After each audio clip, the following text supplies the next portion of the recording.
August 4th, 1943, Bovington Camp, Dorset, England.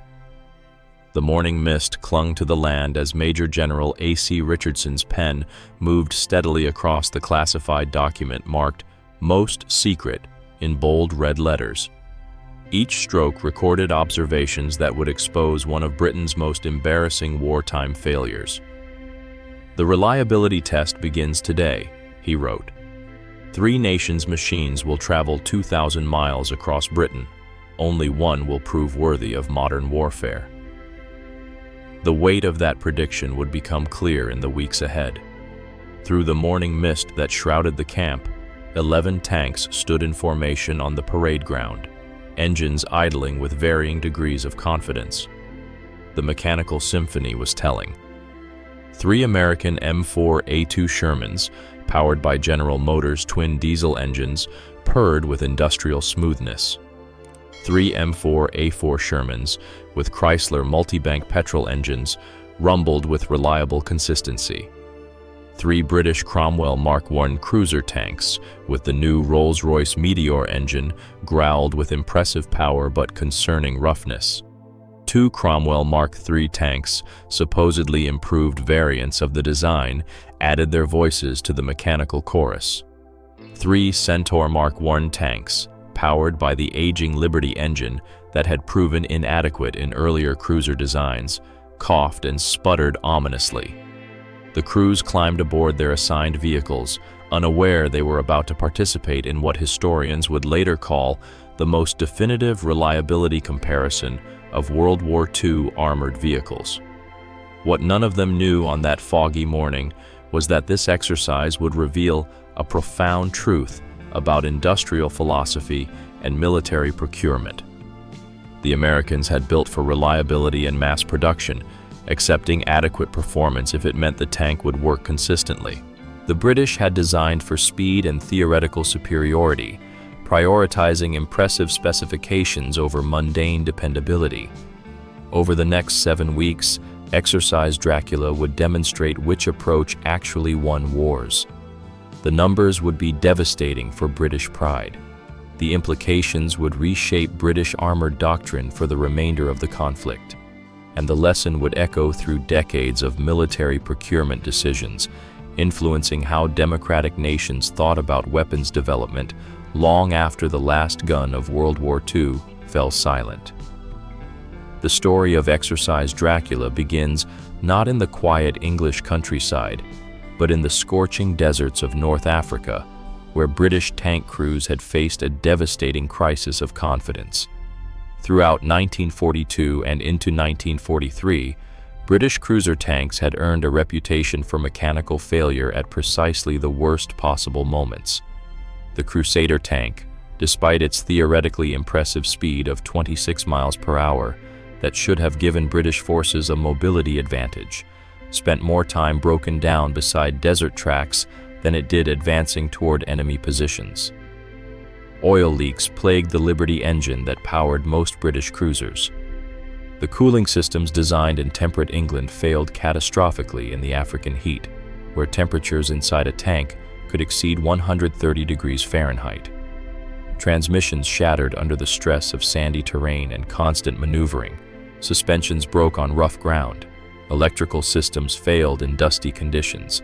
Tank crews learned to carry extensive spare parts as standard practice and to expect frequent, time-consuming breakdowns that left them vulnerable and frustrated.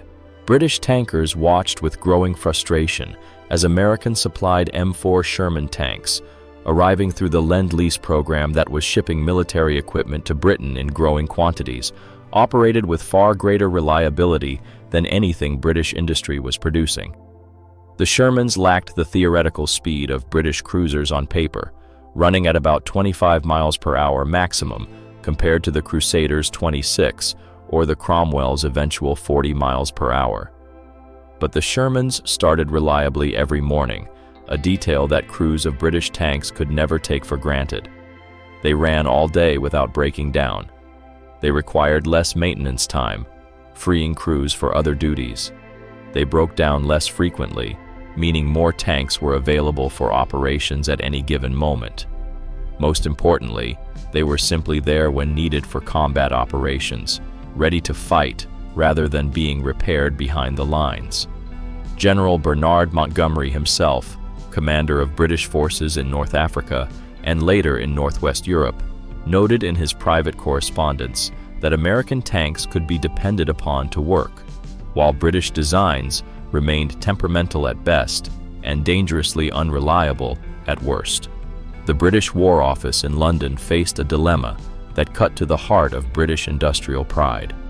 Years of tank development, decades of engineering expertise, and the concentrated effort of Britain's finest designers had produced a series of disappointing designs that failed in combat.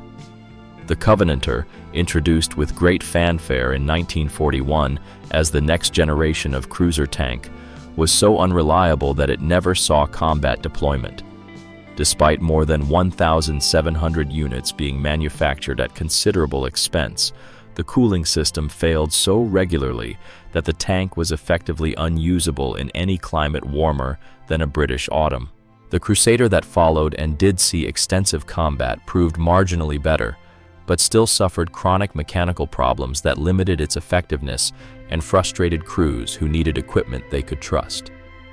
The Cavalier, designated a 24 Cromwell Mark I in early development before the naming conventions were revised, inherited the same flawed Liberty engine and was quickly relegated to training duties after trials showed it was no more reliable than its predecessors. Britain desperately needed a cruiser tank that actually worked consistently in combat conditions. The solution appeared to come from Rolls-Royce, the company that had built its reputation on producing the finest automobiles in the world and had successfully transitioned to aircraft engine production.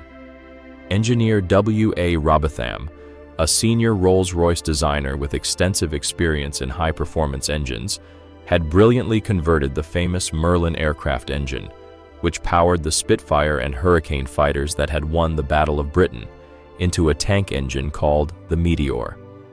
This 600-horsepower V12 power plant promised the combination of power and reliability that had been missing from every British tank design of the war. The Merlin had proven itself supremely reliable in aircraft, running for hundreds of hours between major servicing.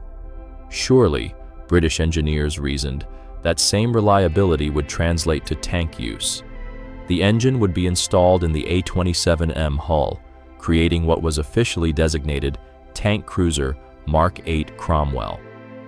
Early tests showed impressive performance that exceeded expectations.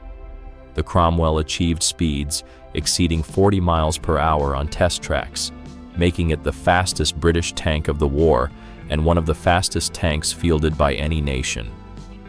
Production began in January 1943 at multiple facilities across Britain's industrial heartland. Leland Motors in Lancashire, Birmingham, Railway Carriage and Wagon Company, Metro Camel, English Electric, and other manufacturers tooled up for mass production of what everyone hoped would finally be Britain's answer to German armored superiority. By summer 1943, hundreds of Cromwell tanks were rolling off assembly lines. Production was ramping up toward planned totals that would equip entire armored divisions. The War Office made plans to equip British armored divisions with this new cruiser tank, finally ending the embarrassing dependence on American-supplied vehicles. British tank crews would have a homegrown machine that combined impressive speed, adequate firepower from a 75mm gun, reasonable armor protection, and hopefully the reliability that had eluded every previous design. But doubts lingered among those who worked most closely with the tanks. Early field reports from training units receiving the first production Cromwells mentioned troubling problems that sounded distressingly familiar. Oil leaks around the engine compartment created fire hazards and left trails that enemy reconnaissance aircraft could spot from miles away. Brake failures during extended operations left tanks unable to control their impressive speed on downhill slopes. Clutch problems that left tanks immobilized in the field during training exercises, raising questions about what would happen during combat stress. Steering difficulties that crews described as unreliable and concerning with tanks sometimes refusing to respond properly to driver inputs. These issues appeared during training under controlled conditions with ample spare parts and skilled mechanics available. What would happen during the stress of prolonged combat operations far from supply depots? The War Office needed definitive answers before committing fully to the Cromwell as Britain's primary cruiser tank and phasing out reliance on American equipment. In July 1943, senior British military leadership made the decision to conduct a comprehensive reliability test that would settle the question once and for all. Exercise Dracula would pit the new British tanks directly against the American Shermans that had proven themselves in North Africa, Sicily, and increasingly in Italy, where Allied forces had invaded in July. The test would be a 2,000-mile endurance trial across the length and breadth of Britain, simulating the demands of a prolonged campaign. The exercise would simulate actual combat campaign conditions as closely as possible short of enemy fire. Tanks would move long distances over varied terrain, including paved roads, dirt tracks, and cross-country movement. They would operate in all weather conditions that a British autumn could provide, which meant rain, mud, and temperature variations. Vehicles would be maintained under field conditions using standard procedures and the tools that would be available to units in combat, without access to specialized factory equipment or expert civilian technicians. The results would determine whether the Cromwell was ready for frontline service or needed additional development time that Britain could ill afford as the war entered its 5th year. The test parameters were established with meticulous care to ensure fairness and objectivity. All tanks would be standard production models pulled directly from assembly lines, not specially prepared vehicles or hand-built prototypes that might not represent what units would actually receive. Crews would be experienced British personnel who had trained on both British and American equipment, eliminating crew training and familiarity as variables that might skew results. Maintenance would be performed under field conditions using only the standard procedures outlined in field manuals and only the tools that would be available to forward units without resort to specialized equipment or civilian factory technicians. The tanks would travel identical routes, face exactly the same challenges, and operate under the same constraints. Every defect, no matter how minor, would be meticulously recorded.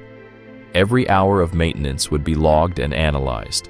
The test would provide objective data on which tanks could genuinely be trusted in combat operations, where reliability could mean the difference between victory and defeat. 3 types of tanks would compete in this comprehensive evaluation. The Sherman M4A2 used General Motors twin diesel engines, a configuration specifically chosen by American designers for exceptional reliability and fuel efficiency. The Sherman M4A employed the Chrysler A57 multi-bank engine, an ingenious design that was essentially 5 automobile engines joined together into a single power plant. Both Sherman variants had already proven themselves in combat across North Africa, Sicily, and increasingly in Italy. American crews trusted them. British crews, who had transitioned from British tanks to Shermans, praised them. The Cromwell Mark I Mark III represented Britain's latest cruiser tank technology. Powered by the Meteor engine adapted from the Merlin aircraft engine and equipped with 75mm guns that used the same ammunition as the Sherman for logistical simplicity. The Centaur Mark I, powered by the outdated Liberty engine that had failed in previous designs, served primarily as a baseline comparison, representing the older British tank technology that the Cromwell was meant to surpass. The first 10 days of Exercise Dracula focused entirely on preparation at Bovington Camp, the British Army's primary armored training facility. Mechanics inspected each tank thoroughly, going through systems methodically to ensure all vehicles started the test in proper mechanical condition. Any pre-existing defects were identified and corrected. Crews familiarized themselves with their assigned vehicles, learning the particular characteristics and quirks of each tank. Officers established detailed maintenance protocols and meticulous recording procedures that would be followed throughout the exercise. Everything was documented in careful detail, creating a comprehensive baseline from which to measure subsequent performance. The competitive spirit between crews grew evident as training days progressed. British crews wanted desperately for their homegrown tanks to triumph over the American machines to vindicate years of British tank development efforts. Sherman crews, many of whom had combat experience with the type in North Africa and could compare it favorably to the British tanks they had used earlier, expressed quiet confidence that experience had taught them was well justified. August 15, 1943. The exercise proper began in earnest. 11 tanks departed Bovington Camp in the early morning light, heading north on a carefully planned route that would take them through the heart of England, up into Scotland, across to Wales, and eventually back to Dorset. The journey would cover approximately 2,000 miles over the next 4 weeks, with planned stops at various military installations along the route. Each day would bring demanding road marches on paved highways, cross-country movement through farmers' fields and moorland, and simulated tactical operations that tested the tanks under conditions approximating combat stress. Tanks would operate in whatever weather conditions British autumn provided, which meant rain, mud, cold nights, and occasionally clear days. Maintenance would be performed each evening at designated stops, with all repair work and defects meticulously recorded by dedicated observers who accompanied the formation. The first problems appeared within hours of departure, visible to anyone watching carefully. One Centaur began trailing smoke from the engine compartment before the formation had covered 10 miles. The aging Liberty engine was already showing signs of stress under sustained operation. By the first evening halt at a training area north of London, that same Centaur had developed a significant oil leak that required 2 hours of emergency maintenance by the crew and attached mechanics. A Cromwell experienced worrying brake problems during descent of a long hill on the route north, forcing the driver to use low gears to control speed because the brakes were fading dangerously. The Shermans reached the first stop without any incidents requiring attention beyond routine maintenance, their crews completing standard evening checks and preparing for the next day's movement. The observers noted everything in growing detail, accumulating data that would soon reveal clear patterns. By the end of the first week, unmistakable patterns had emerged that would persist throughout the exercise. The Centaur tanks consistently arrived last at evening halts, often hours behind schedule, their crews exhausted from nursing broken vehicles.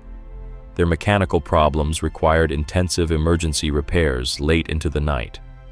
Oil leaks plagued the Liberty engines, leaving trails on roads and causing chronic oil pressure problems. The cooling system struggled to manage engine heat during sustained operations, leading to overheating that forced frequent stops. Clutches slipped under load, making gear changes difficult and sometimes impossible. One Centaur required 8 hours of maintenance in a single evening, the crew working by flashlight and exhausting themselves, keeping the tank operational enough to continue the exercise. The competitive spirit that had marked the exercise's start had completely disappeared among Centaur crews, replaced by grim determination to simply complete each day's movement without being evacuated from the exercise entirely. The Cromwell tanks showed distinctly better performance than the failing Centaurs, but still fell far short of the hopes and expectations British designers had invested in them. Oil leaks developed around engine seals with distressing regularity, requiring constant attention from crews who were supposed to be resting. The brake systems proved inadequate for a tank capable of 40 miles per hour, with dangerous brake fade occurring on long descents that left drivers struggling to control their vehicles. Clutch failures became increasingly common as the exercise progressed, traced by mechanics to inadequate design for handling the Meteor engine's substantial torque characteristics. Steering problems persisted despite modifications, with crews reporting difficulty maintaining direction during cross-country movement through rough terrain. Most troublingly for British military leadership reviewing the reports, these were not newly discovered problems. Observers noted explicitly that the defects appearing in Exercise Dracula were well-known issues that had appeared in earlier testing and should have been corrected during development before production began. The Sherman tanks, by contrast, operated with remarkable mechanical consistency that impressed even skeptical British crews. They started reliably every morning, a simple detail that crews of British tanks could absolutely not take for granted after years of temperamental equipment.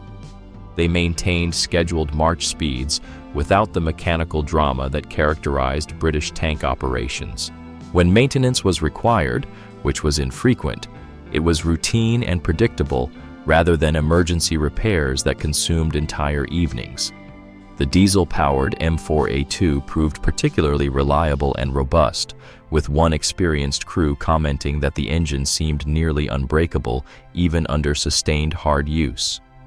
The multi-bank M4A4 required slightly more attention due to its more complex design, but still vastly outperformed the British tanks in every reliability metric. The American engineering philosophy of simplicity and reliability, prioritizing dependable operation over impressive specifications, was demonstrating clear and undeniable superiority over the British pursuit of speed and theoretical performance. Captain Priestley of the Coldstream Guards, serving as second in command of the exercise, documented the often overlooked human cost of mechanical unreliability. Cromwell crews, he noted in his daily reports, should theoretically have had the easiest time as their tanks were fastest, and on paper should arrive first at each evening halt. In practice, however, one or two Cromwells routinely arrived late at night due to breakdowns en route and time-consuming repairs. This meant late meals for crews who needed rest. Guides left waiting for hours in the cold and darkness. Fuel trucks kept standing by when they were needed elsewhere. Loss of sleep for numerous personnel beyond just the tank crews themselves.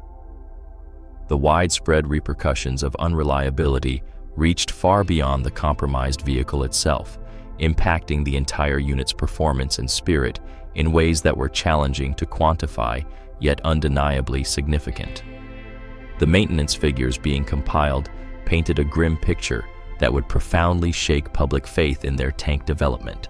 As the maneuvers neared their conclusion in early September, having traversed almost the entire 2,000 miles, the data starkly illuminated the immense disparity in tank dependability between the two nations.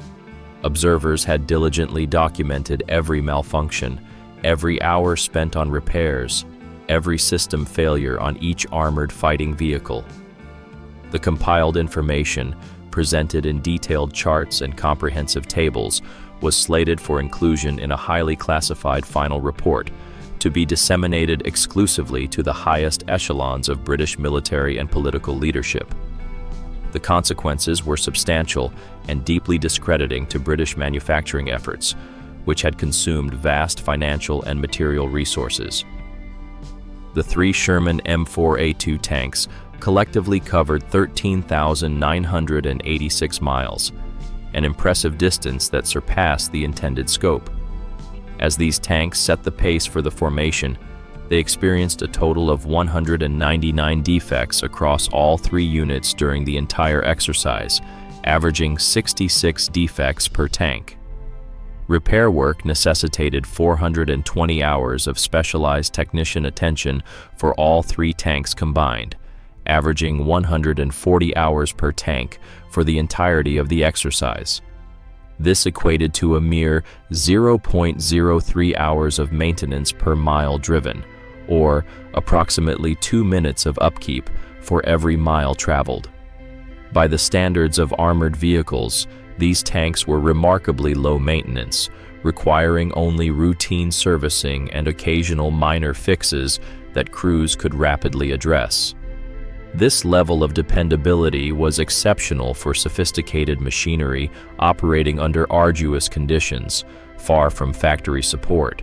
The three Sherman M4A4 tanks, equipped with more intricate multi-engine configurations that integrated 5 automotive power plants, demonstrated slightly elevated maintenance requirements, yet still exhibited impressive reliability that surpassed that of British equipment.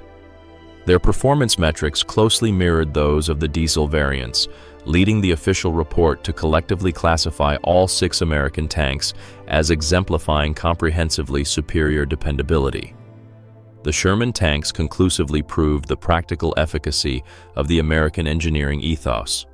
Simple, robust designs, prioritizing adequate rather than exceptional performance, yielded tanks that functioned reliably when required. Theoretical superiority held no value if a tank remained immobilized at the roadside while an adversary advanced. In stark contrast, the 5 Cromwell tanks covered 11,582 miles cumulatively, while encountering 367 defects. This represented significantly more issues despite covering less ground. Specialized mechanics dedicated 814 hours to keeping the Cromwells operational, nearly double the requirement for the Shermans. This equated to 0.0707 hours of maintenance per mile, more than double the Sherman's requirement for the same distance. Every mile driven in a Cromwell necessitated over 4 minutes of maintenance, compared to just 2 minutes for a Sherman. While the difference between 0.03 and 0.0707 hours per mile might seem minor in abstract statistical terms, it translated directly to Cromwell tanks, demanding over twice the maintenance time of Shermans for equivalent distances. In campaign scenarios, this meant Sherman-equipped formations could advance further and faster due to less time spent on repairs. The 3 Centaur tanks performed even worse than the disappointing Cromwells, confirming widespread suspicions. They covered only 8,492 miles in total, largely due to persistent breakdowns that frequently rendered them inoperable for extended durations. The Centaurs experienced a total of 297 defects and required 742 hours of maintenance, approaching the Cromwell's total despite covering considerably less distance. This resulted in 0.08087 hours per mile, nearly triple the Sherman's requirement, and marking the Centaur as the poorest performer across all metrics. The Liberty engine proved incapable of meeting the demands placed upon it by a modern tank. The Centaur was clearly a flawed design, kept in production solely to maintain factory output, while Meteor engine production ramped up to sufficient levels. The exercise unequivocally confirmed what many had suspected. The Centaur should never have been manufactured, representing a significant squandering of scarce industrial resources. Major General Richardson's final report offered no leniency regarding British shortcomings.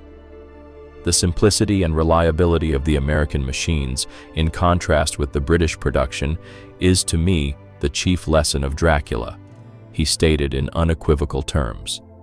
He further elaborated that while the Cromwell could undoubtedly be transformed into an equally effective combat vehicle, its redesign should prioritize simplicity, which in turn would foster reliability. The report clinically noted that a commander equipped with Shermans could reasonably anticipate deploying 99% of their vehicles into battle, at least within the initial 2,000 miles of operational life. Conversely, a commander utilizing Cromwells or Centaurs would face constant apprehension regarding the number of tanks actually available to fulfill standard unit objectives. The observers provided crucial context that further diminished the British performance. The report indicated that Exercise Dracula was conducted under conditions highly advantageous to the machinery, particularly the less dependable models. While substantial mileages were covered, the squadrons consistently reached their overnight halts in time for maintenance to be performed in daylight with adequate facilities. Even so, the British vehicles were kept operational through the considerable efforts of dedicated crews and mechanics. Such favorable circumstances would never be encountered during actual combat. Less accommodating conditions, such as those faced in sustained campaign fighting, would have a profoundly detrimental effect on reliability and combat readiness.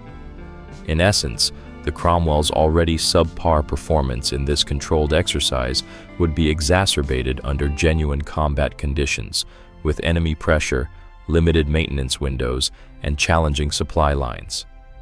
One British observer, Alec Richardson, of the British Tank Mission, who had been overseeing separate American evaluations of British tanks, penned a witheringly frank assessment in October of 1943. "These tanks have made us a laughingstock out here," he wrote, referring to Cromwell and Centaur tanks sent for separate assessment at American proving grounds. The Cromwell has had a variety of troubles that keep appearing. The Americans are politely indifferent to what happens to them, which is perhaps worse than open criticism.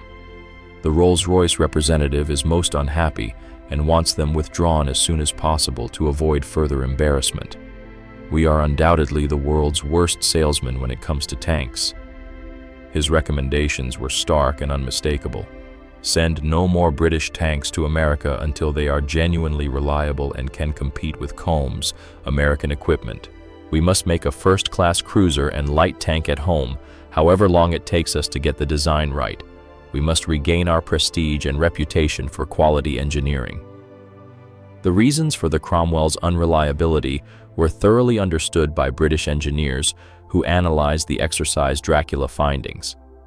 The Meteor engine, while powerful and relatively dependable compared to the problematic Liberty engine, was fundamentally an aviation engine adapted for tank use. Aircraft engines operate at relatively constant speeds under steady conditions and do not experience the reverse torque and constant speed fluctuations that tank engines encounter during tactical maneuvers.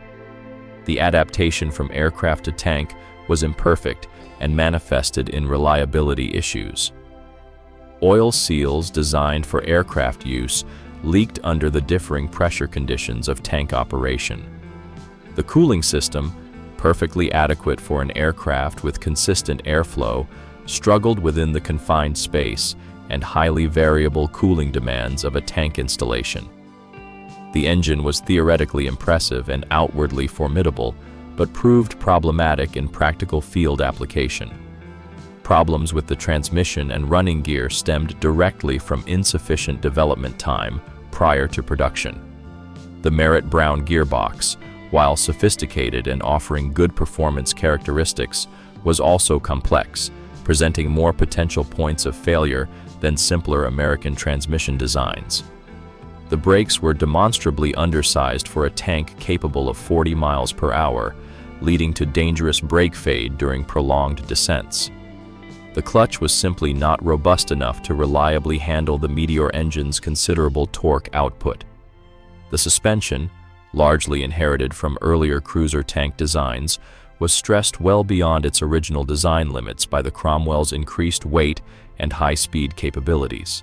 Each system functioned adequately in isolation during static testing, but proved vulnerable and prone to failure when subjected to the stresses of sustained operational conditions.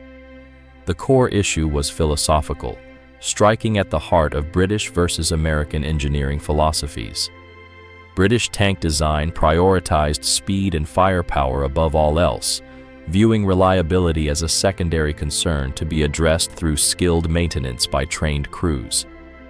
This philosophy served adequately in peacetime when tanks operated from established bases with ample logistical support and readily available specialized maintenance facilities.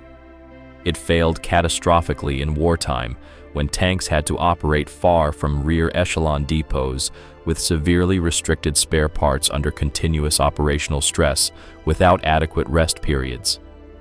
In deliberate contrast, the Americans designed for reliability first, consciously accepting moderate performance specifications if it meant the tank would function consistently when needed. Their philosophy proved decisively superior in practice when tested under realistic operational conditions. Exercise Dracula necessitated a stark reevaluation of British tank production priorities and development philosophy. The Cromwell underwent extensive modifications directly based on the exercise findings. engineers addressed the oil leak problems with improved seals specifically designed for tank operating conditions. The braking system was completely re-engineered with substantially larger capacity components. Clutch components were significantly reinforced to reliably manage the engine's torque. The suspension received detailed attention to mitigate chronic failure issues. These enhancements required many months for proper implementation and necessitated significant alterations to established production processes across multiple factories. The final production specification for what Leland Motors termed the Battle Cromwell was not finalized until February 2, 1944, incorporating numerous minor design refinements alongside the major reliability upgrades. A subsequent series of comprehensive tests in November 1943 revealed marked improvements in Cromwell performance. The modified Cromwells performed considerably better than their August counterparts, though still not quite matching Sherman reliability benchmarks in all respects. The Centaur, in stark contrast, showed virtually no improvement despite modification attempts and was effectively deemed unsuitable for combat use. The Liberty engine simply lacked adequate power for the tank's weight, and no amount of modification could overcome this fundamental design deficiency. Most Centaurs were reassigned to training roles, where their unreliability was less critical, or converted into specialized vehicles such as armored recovery vehicles, artillery observation posts, or the Centaur dozer, with its turret removed and a bulldozer blade added for engineering tasks. The Cromwell eventually entered frontline combat service in June 1944, equipping the armored reconnaissance regiments of several British and Polish divisions for Operation Overlord, the invasion of Normandy. In combat, the tank proved genuinely fast and agile with an admirably low silhouette that made it difficult for enemy gunners to detect and engage at range.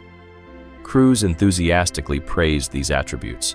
However, reliability remained a persistent concern when compared to Sherman-equipped formations. Cromwells required more daily maintenance time for operations. Units carried more spare parts to manage the higher failure rates. The 75mm gun, identical to the Sherman's primary armament and utilizing the same ammunition for logistical simplicity, provided adequate firepower against most German tanks, but struggled notably against the thick armor of Tigers and Panthers. Speed and stealth became the Cromwell's primary combat advantages, enabling it to avoid prolonged engagements where its gun and armor were insufficient. The broader lesson of Exercise Dracula extended far beyond narrow tank design considerations. The trial demonstrated comprehensively that reliability was not merely a convenience or a desirable feature, but rather a fundamental military capability that dictated operational effectiveness. An unreliable tank was effectively non-existent if it could not reach the battlefield when needed for combat operations. A moderately performing tank that functions consistently and predictably surpasses a theoretically high-performing tank that breaks down regularly and unpredictably in every practical measure of combat effectiveness. The Americans intuitively grasped this essential truth and designed their equipment accordingly from the outset. The British, steeped in a long tradition of engineering excellence and cutting-edge performance, were compelled to learn this hard lesson through the embarrassing public failure of Exercise Dracula. The Sherman tank, which so decisively outperformed the Cromwell in Exercise Dracula, was itself far from perfect in many respects. Its armor was demonstrably insufficient against German Panther and Tiger tanks armed with high-velocity guns. The 75mm gun lacked adequate penetrating power against heavy armor at combat ranges. Crews nicknamed it a Ronson, after the popular cigarette lighter brand, for its tendency to ignite reliably upon impact, referring to the tank's unfortunate propensity to catch fire rapidly when penetrated by enemy shells. Polish soldiers serving with British forces grimly referred to it as the burning grave. These were serious, fatal flaws that resulted in numerous casualties. Yet the Sherman remained in full production and frontline service throughout the war and continued to serve long after, precisely because it functioned reliably. The Sherman succeeded not through superior combat performance in tank-versus-tank engagements, but through superior reliability and manufacturability, which enabled its deployment in overwhelming numbers. American factories produced a staggering 49,324 Shermans between 1942 and 1946, a production achievement unmatched by any other Western tank design. The tank could be manufactured quickly and efficiently by factories across America. It could be shipped overseas efficiently aboard the Liberty ships that formed the backbone of Allied logistics. It could be maintained effectively in the field with the tools and skills available to ordinary units. When a Sherman was destroyed or damaged in combat, another was available to replace it within days, or sometimes hours.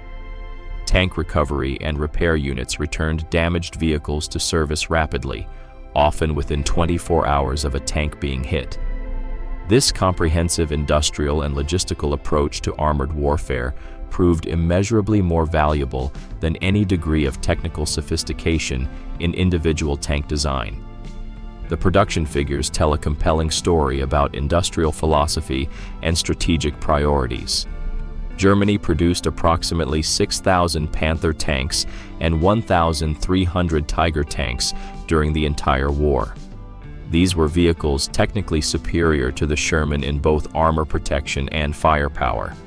However, German tanks were severely over-engineered with unnecessarily tight tolerances, difficult and time-consuming to produce, and intensive to maintain under field conditions.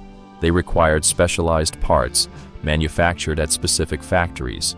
They needed skilled mechanics with extensive training. They broke down frequently under the operational stress of sustained combat campaigns. A German panzer division attempting the 400-mile rapid advance across France, which Allied Sherman-equipped divisions routinely achieved in the summer of 1944, would have left a trail of mechanically defunct tanks long before reaching Paris. The French army discovered this reality after the war when they attempted to utilize captured Panthers in service, finding them utterly unusable and unreliable compared to Lend-Lease Shermans, which remained in French military service into the 1950s. Soviet forces received 4,100 Shermans through Lend-Lease and developed a surprising fondness for the American design. Soviet tank crews, accustomed to the notoriously crude T-34, which was effective but brutally uncomfortable, found the American tank luxurious by comparison. The Sherman featured rubber tracks that lasted twice as long as the T-34's steel tracks and operated much more quietly, a significant tactical advantage. The interior was considerably more spacious and comfortable for the crew. The Sherman even had padded seats, an almost unimaginable luxury within Soviet tank design philosophy, which prioritized production numbers over crew comfort. Most importantly, from a Soviet perspective, the Sherman was genuinely reliable. It started when needed without the temperamental behavior of Soviet equipment. It ran without constant mechanical drama and emergency repairs. Soviet tank commander Dmitry Loza, who wrote extensively about his combat experiences, noted that damaged Shermans left unguarded, even briefly, would be stripped for parts within minutes by other Soviet crews, a clear testament to Soviet tankers' preference for American reliability over domestic equipment. The reliability advantage directly translated to operational tempo and campaign success. Sherman-equipped divisions could advance farther and faster than their German counterparts, not through superior maximum speed, but through vastly superior mechanical uptime and availability. A Sherman-equipped armored division could realistically cover 40 miles per day for weeks on end, with minimal mechanical losses due to breakdowns. A German panzer division attempting the same operational pace would lose more tanks to mechanical failure than to enemy action, steadily weakening until it could no longer function effectively. This fundamental advantage meant Allied forces could exploit tactical breakthroughs, maintain operational momentum during fluid campaigns, and keep enemy forces constantly off balance in ways German forces simply could not match by 1944, when the cumulative effects of years of hard campaigning had thoroughly worn down German equipment. Historian David Fletcher, curator at the Tank Museum in Bovington and Britain's foremost authority on British armor, succinctly summarized the Sherman's essential virtue. It would always start in the morning. It would go all day without drama. This unglamorous, unexciting reliability made it the indispensable workhorse of Allied armored forces in every theater. British tankers might have personally preferred the Cromwell's impressive speed or longed for a Firefly's powerful 17-pounder gun, but they genuinely trusted the basic Sherman to function consistently day after day. American armored vehicle operators voiced frequent and significant grievances regarding the Sherman tank's evident shortcomings when pitted against heavier German armor. Nevertheless, they possessed unwavering assurance that this vehicle would not leave them vulnerable and stranded behind enemy lines due to unexpected mechanical malfunctions. Dependability was not an aspect that elicited excitement or glamour, yet it was instrumental in achieving victories by ensuring that combat forces arrived at the critical juncture prepared for engagement rather than immobilized by roadside repairs. The narrative surrounding the Cromwell tank unfolded along a divergent path from its initial conception. This armored fighting vehicle entered active frontline deployment too late to supplant the Sherman as Britain's principal cruiser tank design. The aggregate output for the entire A-27 series encompassed 4,116 units, within which 950 were Centaurs and 66 were Cromwells. This figure represented a mere sliver of the Sherman's production, which surpassed 49,000 units emanating from American manufacturing facilities. This stark disparity in numbers underscored grim strategic realities. British industry simply lacked the capacity to match American mass production capabilities. While simultaneously engaged in constructing Royal Navy vessels, Royal Air Force aircraft, and an abundance of other armaments essential for multiple global conflict theaters, the Cromwell primarily equipped the specialized armored reconnaissance units within British and Polish armored divisions, where swiftness and maneuverability took precedence over sheer quantity or sustained operational integrity. The renowned 7th Armored Division, globally recognized as the Desert Rats following their North African campaigns, extensively utilized Cromwells for reconnaissance missions. The 11th Armored Division integrated Cromwell-equipped reconnaissance battalions that capitalized on the tank's speed. The Guards Armored Division effectively employed Cromwells for scouting and outflanking maneuvers. The 1st Polish Armored Division received Cromwells and operated them with remarkable tactical proficiency throughout the campaigns in Northwest Europe. In these specialized reconnaissance capacities, where the mission played to the tank's strengths, the Cromwell performed admirably. Its commendably low silhouette and impressive top speed enabled reconnaissance detachments to scout ahead of main formations effectively, engage targets of opportunity when advantageous, and rapidly disengage when confronting superior enemy forces. Experienced Cromwell crews developed intricate tactical approaches that systematically leveraged their advantages while minimizing their exposure to inherent weaknesses. They utilized speed to evade protracted confrontations where their insufficient armament and armor would prove catastrophic. They employed the low profile and exceptional mobility to maintain concealment, observing enemy positions undetected. They relied on superior agility to outmaneuver slower German tanks and assault vulnerable rear armor, where even the 75mm gun could achieve penetration. The Cromwell found its tactical niche not as a main battle tank, but as a dedicated reconnaissance vehicle where speed and stealth were more critical than sustained dependability or heavy offensive power.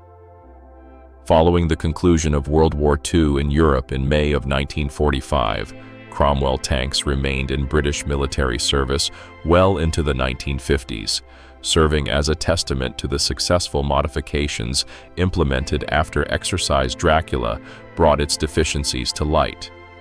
The tank saw active combat again in Korea with the 7th Royal Tank Regiment and the 8th King's Royal Irish Hussars.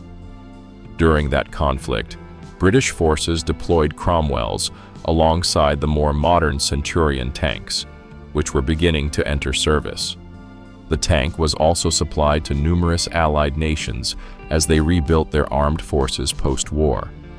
Australia, Austria, Finland, Israel, Jordan, and other countries operated Cromwells in various roles. Some Cromwells were later significantly upgraded with more powerful 20-pounder guns, resulting in the Charioteer tank destroyer, which served as a crucial interim solution until the Centurion tank fully equipped British armored units in the late 1950s.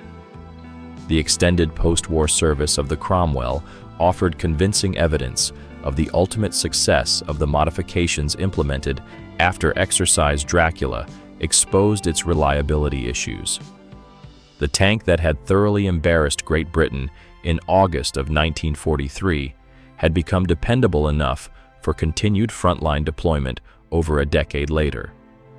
The Sherman, meanwhile, engaged effectively in virtually every theater of World War II, from North Africa through Italy, across Northwest Europe, throughout the Pacific Island campaigns, and in China. After the war's end, it continued to serve in the armies of dozens of nations through the Korean War, where it proved adequate against Soviet-supplied T-34-85s. It saw action in multiple Arab-Israeli conflicts, with both sides operating Shermans supplied by different sources. It was deployed in Indo-Pakistani wars, where its reliability proved decisive. The tank participated in other regional conflicts throughout the 1960s and into the 1970s. Israel emerged as perhaps the most enthusiastic post-war operator of the Sherman, extensively modifying the design with new engines, improved armor, and powerful guns. Israeli-modified Shermans engaged effectively in the 1967 Six-Day War and the 1973 Yom Kippur War, demonstrating that the fundamental design remained viable decades after its introduction. The last Army units in Chile to operate Sherman tanks finally retired in 2003, 61 years after the tank entered production, making it one of the longest-serving tank designs in military history. This remarkable longevity offered compelling proof of the fundamental soundness of the basic design and the enduring value of reliability-focused engineering over the pursuit of cutting-edge performance. The lessons learned from Exercise Dracula extended far beyond narrow debates on tank design, influencing broader military procurement philosophies. The exercise comprehensively demonstrated that theoretical cutting-edge performance holds no value without the underlying reliability to make that performance accessible when required. Complexity pursued for its own sake or to achieve marginally superior specifications is fundamentally a detriment rather than an advantage. The capacity to efficiently mass-produce equipment and maintain it easily under field conditions holds more importance than technical sophistication requiring specialized support. These hard-won lessons shaped post-war British defense procurement strategies, although not always successfully. The persistent yearning for technological supremacy and advanced capabilities frequently still overshadowed practical considerations of dependability and ease of maintenance, leading to numerous costly programs that yielded limited quantities of sophisticated but problematic equipment which failed to achieve its intended impact. The Exercise Dracula trials also starkly revealed the immense industrial disparity that had emerged between American and British manufacturing capabilities by 1943. American factories had thoroughly mastered mass production techniques, initially pioneered by Henry Ford in automobile manufacturing and refined through industrial programs during the Depression era, such as the Tennessee Valley Authority. Quality control processes, component standardization, and assembly line efficiency had reached levels that British industry, despite its proud heritage, simply could not replicate with its existing facilities and methodologies. The Sherman achieved success partly due to its superior design philosophy, but equally because of its superior industrial execution, which could produce truly reliable tanks in overwhelming numbers, while Britain struggled to produce even its flawed designs in sufficient quantities to meet military demands. Industrial production capacity was as significant as engineering design excellence, perhaps even more so in total war. The human element of Exercise Dracula warrants particular emphasis, as it illuminated truths about soldier psychology that transcend specific equipment. Tank crews fundamentally did not concern themselves with impressive theoretical performance specifications listed in technical manuals. Their intense and practical focus was on whether their tank started reliably in the morning, operated consistently throughout the day without issue, and brought them home safely in the evening. A crew whose tank frequently broke down during operations understandably developed a fatalistic outlook that directly impacted their combat effectiveness and willingness to undertake necessary tactical risks. A crew that genuinely trusted their vehicle's reliability fought with far greater aggression and effectiveness, knowing their tank would not fail them at the critical moment. Exercise Dracula empirically demonstrated that reliability profoundly influenced unit morale and combat effectiveness in ways that extended far beyond simple mechanical availability statistics. Trusted vehicles fostered confident, aggressive, and effective crews who accomplished their objectives. Unreliable vehicles bred anxious, hesitant crews who worried more about breakdowns than the enemy, fundamentally undermining combat readiness. The final official assessment of Exercise Dracula was presented in a comprehensive, highly classified report submitted in late September of 1943. This lengthy document circulated among the most senior British military and political figures, including Winston Churchill, compelling an uncomfortable acknowledgement of significant shortcomings in British tank development programs that had consumed vast resources. The report's detailed recommendations that directly shaped British procurement policies for the remainder of the war. Development of the Comet tank, which would finally provide Britain with a cruiser tank genuinely comparable to the German Panther, received substantially increased priority and resources. The report also heavily influenced the strategic decision to continue relying primarily on Sherman tanks rather than attempting to immediately replace them with Cromwells, which still required further development. Despite modifications, the stark figures emerging from Exercise Dracula were brutal yet entirely unambiguous.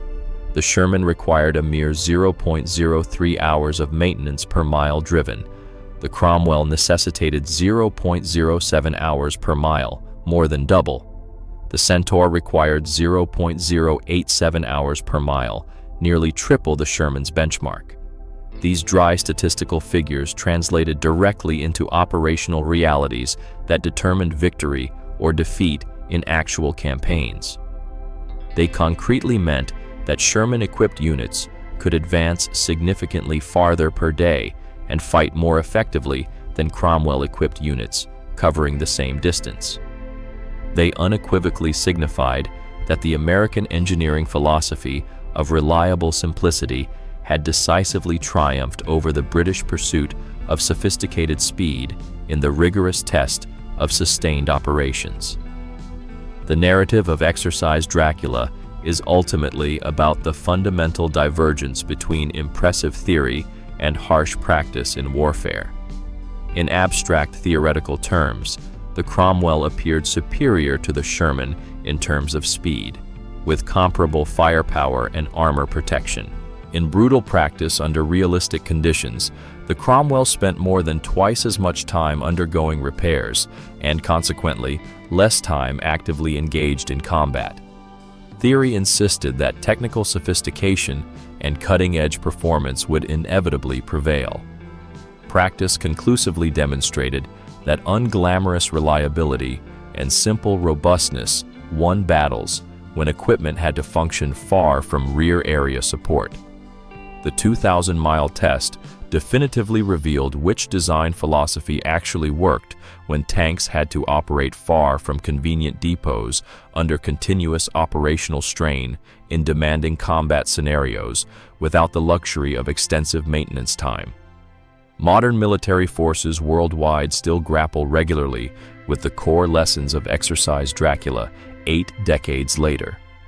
The seductive temptation to pursue cutting-edge performance and impressive specifications at the inevitable cost of mundane reliability remains powerful. Major weapons programs frequently prioritize sophisticated capabilities that appear impressive in presentations over robust dependability, which is crucial in sustained operations.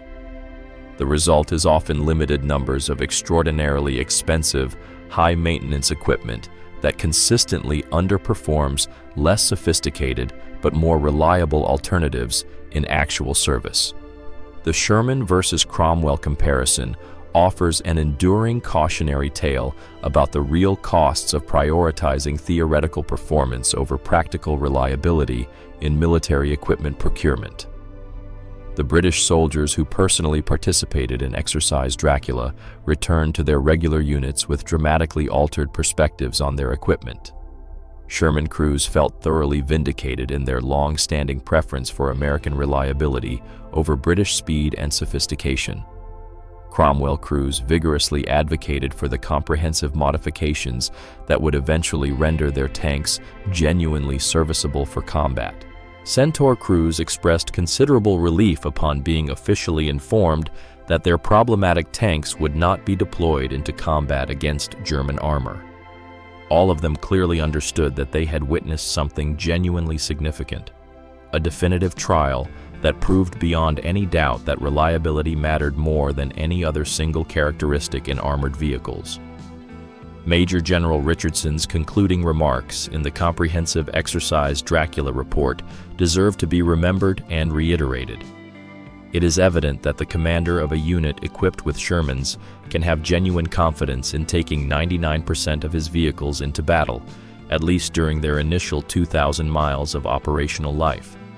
On the other hand, if he were equipped with Cromwells or Centaurs, he would exist in a constant state of apprehension regarding whether enough tanks would actually reach the battlefield to fulfill his unit's normal operational tasks. This sober assessment, based on objective data from the most comprehensive test conducted, convincingly explained why British armored divisions continued to rely heavily on American-supplied tanks even after improved British designs became theoretically available. Reliability was not merely desirable or convenient, it was absolutely essential to military effectiveness.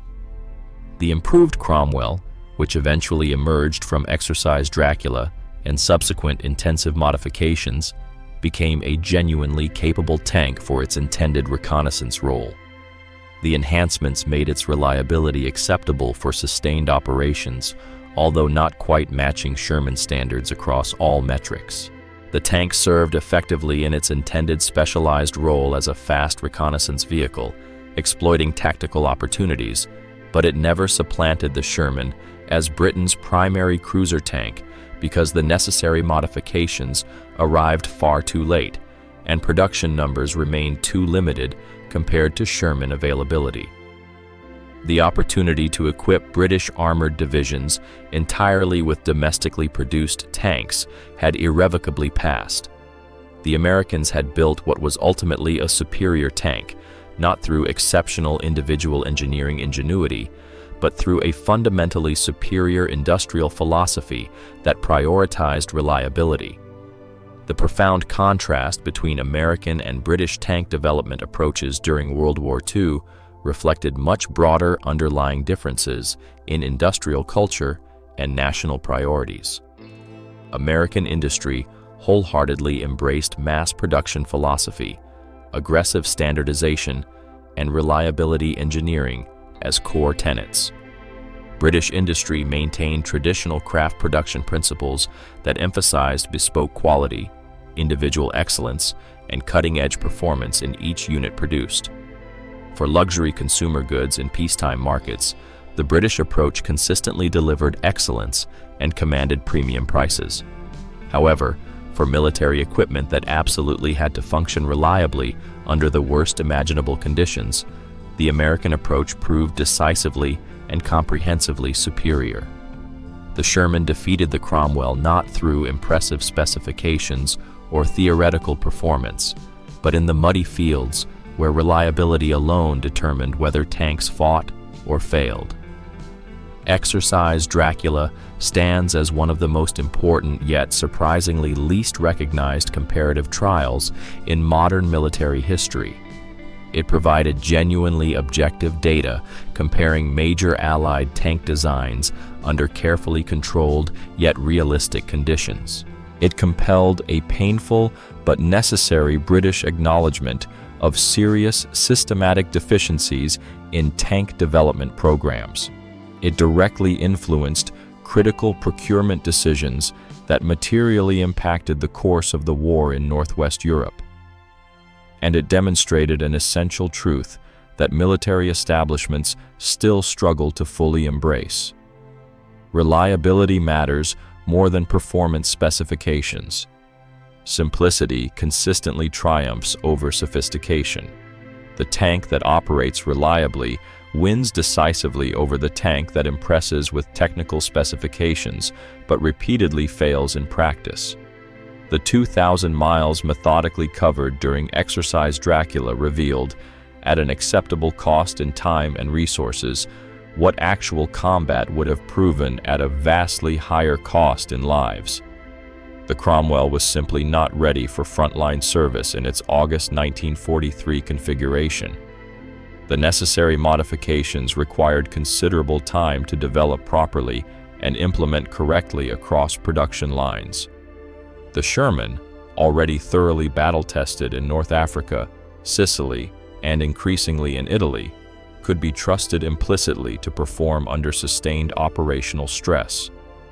The choice facing British commanders was never truly whether they personally preferred British or American tanks. It was whether they wanted tanks that worked consistently or tanks that broke down repeatedly. The comprehensive test made that choice completely obvious to anyone willing to honestly examine the data. Looking back from our present perspective, more than 80 years after Exercise Dracula, the trial offers lessons about military procurement that remain powerfully relevant. It convincingly demonstrates the critical importance of realistic testing under actual operational conditions rather than relying primarily on theoretical performance figures from controlled trials. It proves that reliability engineering deserves a priority equal to or greater than performance engineering in weapon system development. It shows that fundamental industrial philosophy matters as much as individual design excellence. And it reminds us that the most important characteristic of any military equipment is simply that it functions when desperately needed, not how impressive it appears in glossy specification sheets or promotional presentations. The Sherman tank that completed 2,000 miles with minimal maintenance during Exercise Dracula went on to fight across Europe, making vital contributions to Allied victory. The Cromwell, which required more than twice as much maintenance, underwent many months of intensive modifications before becoming genuinely serviceable for combat operations. The Centaur, which performed the worst of all, was relegated to training roles and specialized conversions. These dramatically different outcomes were determined not by the courage or skill of crews, not by the good intentions of designers, and not by the theoretical sophistication of engineering. They were fundamentally determined by reliability, the decidedly unglamorous quality that matters most when complex machines must function under sustained stress. Exercise. Dracula decisively answered a question that British commanders desperately needed answered. Could the Cromwell replace the Sherman as Britain's primary cruiser tank? The comprehensive test provided a clear, unambiguous, data-driven answer. No, not yet. Not until extensive modifications substantially improved reliability to genuinely acceptable levels for sustained combat operations. That honest answer directly influenced British war efforts and shaped post-war tank development philosophy for decades. It was an expensive lesson in both time and resources, but one learned through systematic testing rather than preventable combat casualties. The extensive 2,000-mile maneuver, codenamed Exercise Dracula, ultimately safeguarded British citizens by averting the premature commitment of untrustworthy armored vehicles. These machines, had they been deployed, would have experienced catastrophic failure precisely when their performance was most critical.